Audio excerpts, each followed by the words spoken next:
పండుగ సీజన్ రద్దీని దృష్టిలో ఉంచుకొని దక్షిణ మధ్య రైల్వే ప్రత్యేక రైళ్లను నడుపుతోంది. ఇందులో భాగంగా చర్లపల్లి, అనకాపల్లి మధ్య ప్రత్యేక సర్వీసులు నడపాలని నిర్ణయించింది. చర్లపల్లి, అనకాపల్లి, చర్లపల్లి మధ్య మొత్తంగా 8 సర్వీసులు నడపనుంది.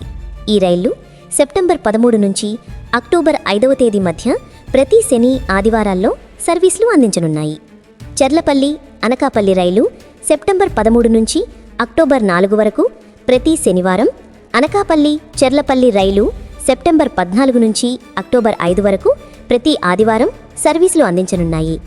ఈ ప్రత్యేక రైల్లో ఇరువైపులా జనగామ, కాజీపేట, వరంగల్, మహబూబాబాద్, డోర్నకల్, ఖమ్మం, మధిర, రాయనపాడు, ఏలూరు, తాడేపల్లిగూడెం, నిడదవోలు, రాజమండ్రి, సామర్లకోట, అన్నవరం, ఇలమంచిలి స్టేషన్లలో ఆగుతాయి.